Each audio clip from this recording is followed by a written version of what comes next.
Salut, c'est Fred.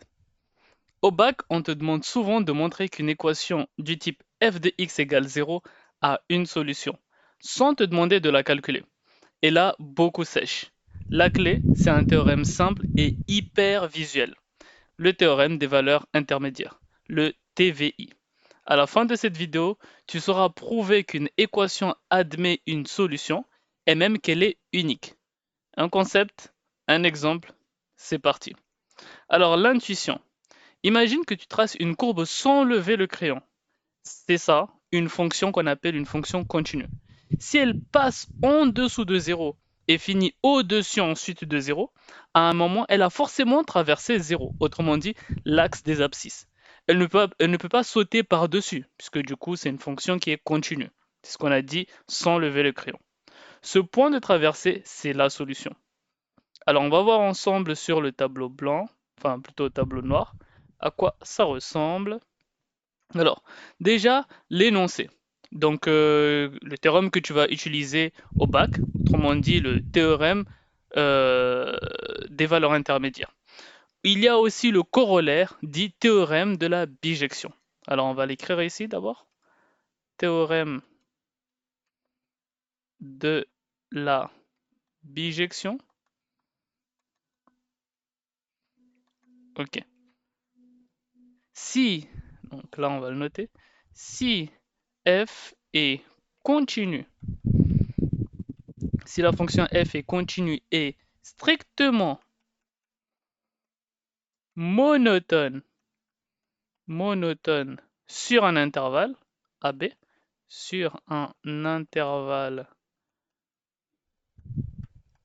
AB, et si la valeur cherchée, cherchée est comprise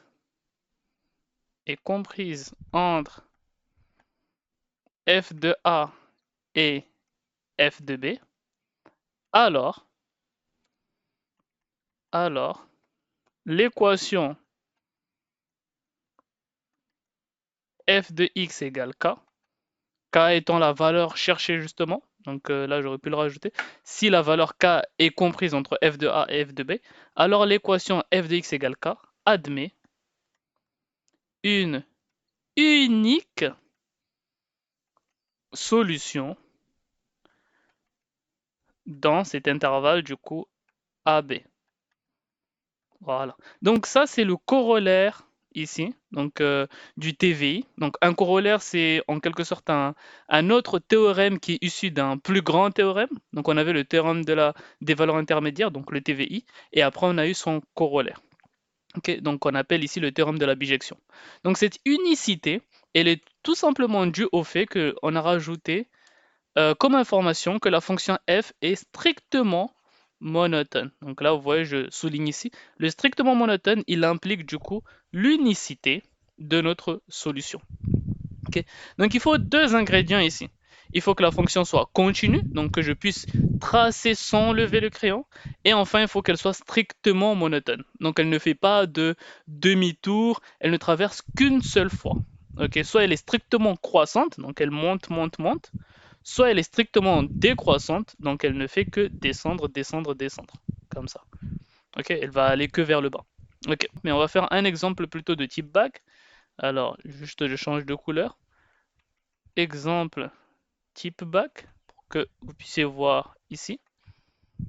Alors, l'exemple que l'on a, attendez, ok, c'est bon. Donc, montrer que x cube plus x moins 1 égale 0 a une unique solution dans l'intervalle 0, 1. Ok. Donc là, on va poser que ce qu'il y a ici de ce côté, là, ça va être notre fonction f de x. Donc on va l'écrire, posons f de x égale le polynôme du troisième degré, x cube plus x moins 1.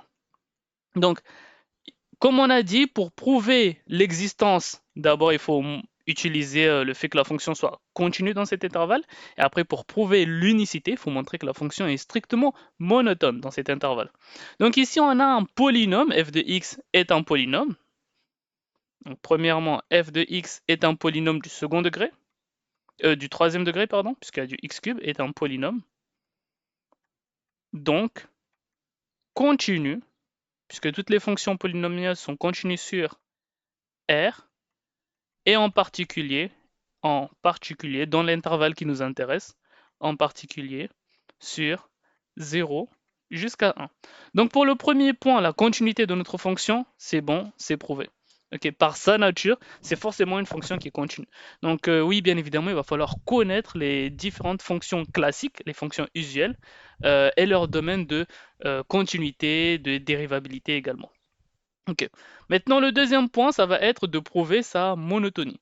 Donc ça, on sait le faire. On va avoir besoin de faire un tableau de variation. Et qui dit faire un tableau de variation dit qu'il faut calculer le signe, enfin déterminer les signes de sa dérivée. Donc commençons par faire sa dérivée ici. F' de x.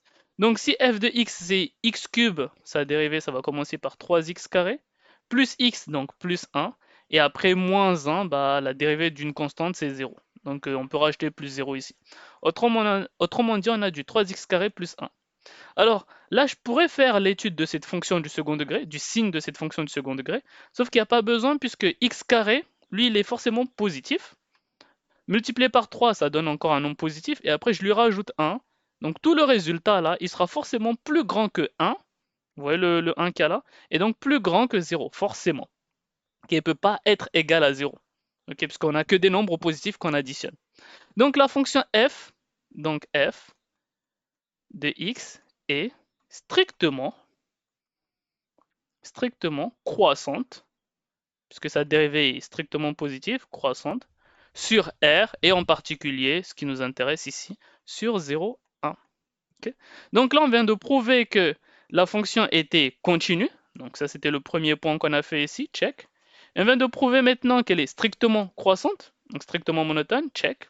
Et donc là, maintenant, il va nous rester un troisième et dernier point, à savoir de calculer f de 0 et f de 1. Donc les images des extrémités de notre intervalle. Donc là, on met troisièmement, f de 0, si on calcule ça, on aura du 0 au cube moins... Attends, la fonction f de x était 0, ok, plus x, donc plus 0. Et après moins 1, donc ça fait moins 1. Et f de 1, 1 au cube plus 1 moins 1, donc ça fait 1. Okay. Donc, comme on a, or, 0, il est bien compris entre moins 1, donc entre f de 0 et 1, donc, et f de 1. Et donc là, les trois points qui nous intéressent viennent d'être prouvés. Donc, on peut maintenant conclure en faisant du coup le théorème de la bijection. Conclusion. D'après, donc on peut parler de TVI, mais c'est plutôt le corollaire du TVI, donc d'après le théorème de la bijection, donc d'après le théorème de la bijection, l'équation f de x égale à 0 admet une unique solution dans l'intervalle, admet une unique solution dans 0, 1.